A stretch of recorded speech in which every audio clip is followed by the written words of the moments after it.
Hi again. I will show you the process of painting all these toys, the toys that I have told you before in the other video, in the update that I have. What you see here is all the toys I'm going to paint, and I'm going to begin with Eggy today, and then I'm going to continue with everything. In this short video, I'm not going to show you the complete painting of a toy, but all the small process. So maybe I can show you the preparation process for Eggy today, and maybe tomorrow I will show you another part of the process with another figure, or maybe with Eggy too. So to begin with, I would like to talk about Eggy. For this figure is very different than all the others. As I told you before, many times before, this one was the first toy I ever made, and I designed this toy as an art toy, as a traditional American USA Western art toy. Those toys that I told you before that were very boring, those one. This is not boring at all. What I thought with this toy is that I wouldn't paint it myself, but design it. And this is some kind of thought that I have back in 2004 when I began with art toys, that you make the 2D design and then you can send it to the factory, and then the factory will paint it with your design in mind. So Eggy will be one of these toys. So I designed it in 2D, I sent it to the factory, and they made this toy and with my original color, that is this one. Then I thought maybe I could make different color variations of this toy, and I had in mind that I would sell everything, and with that money continue making more and more Eggy toys. Well, that's not the reality. The reality is that I still have a few of those. They are selling well, but not as well as my other toys. Then I can't make other colors because I need to maybe paint 200 of the same color, and I don't want to make 200 of the same color. Not right now, maybe in the future, but right now in a small business like this, nobody wants 200 of the same toy. So for me, my idea to create color variations went, well, completely wrong. So what happened? Well, what I did afterwards was to get the blank version, to tell the factory I don't want the painted version, I just want the black version. And then I got this variant. My idea with this one is to paint it by myself. So I thought maybe it's cheaper to get just the toy, the platform, and then with the help of the airbrush to paint it by myself. So of course this is what I have here in my hands. So what I'm going to do with this is to prepare the surface for painting, and then I will apply a base coat. The base coat is just the color you want to have in the base of the toy. You can choose the color you want. You don't need to paint it black or white or something like that. You can paint it in vibrant colors. And then over this base coat I will put the normal colors, and then I will end them with maybe clear coat, and maybe some details also, maybe painting with brush or something like that. So this is the toy I'm going to paint first.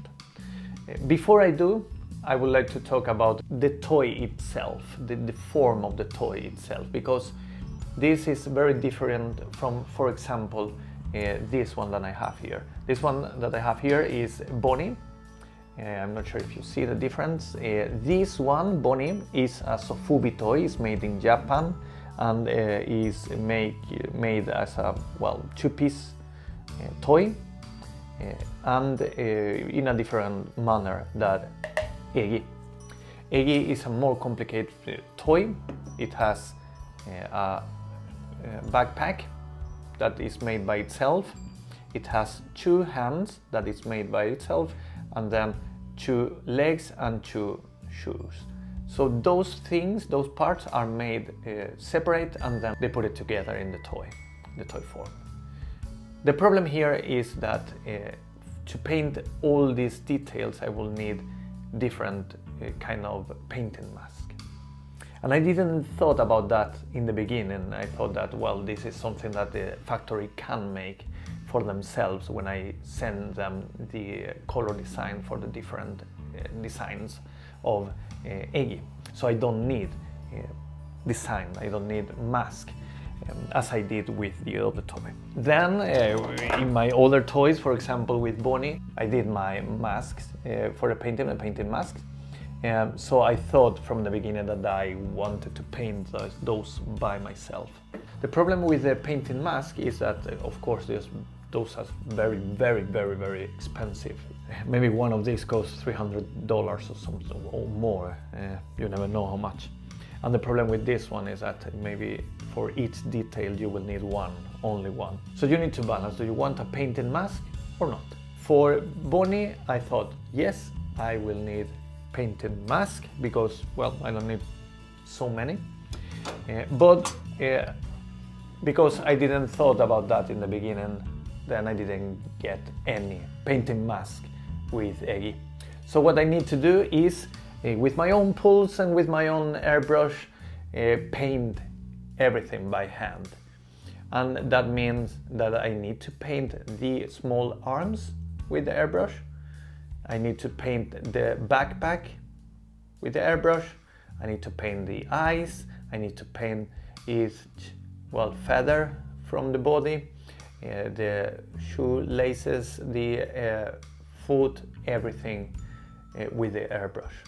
And I have, as you know, if you have followed this channel, I have my Hansa 281. This is a 0.2 needle on this one, and then I have one Hansa 3H1 that this is a 3 millimeters needle that works very well for bigger surface. So those two are my go-to airbrushes, and these are the two colors, the two airbrushes that I'm going to use with Eggy. So what is the first thing I'm going to do? Well, this toy is already cleaned. I used warm water, not too warm because this is vinyl. So warm water, a little soap, and then I, well, clean it very well, so you don't have this kind of material that the hot vinyl toy from the factory has on it. I clean it very well, and then if you clean it, then the paint will stay on the figure for longer. That's the first step. After that, I will use one of my colors. I can choose whatever I want. Maybe I will use the Gloss Primary Black #2 from Mr. Color to just paint the surface of this toy. I need to have in mind what kind of design do I need. So I will choose the base color based on this thing that I have in mind. So I think that for this toy, for the Prime coat, I will use the black color, and then over that I will begin to make in some kind of variations of contrast colors on it. So I think for now, for this preparation of the toy, this video is enough. I don't need to show you any more about this preparation of the toy. I will definitely show you the beginning of the process, so as I paint in a little bit, and then another day I will show you the next step, either with Eggy, continue painting Eggy, or continue painting another of those toys. So please wait for the part 2 and see you soon. Bye!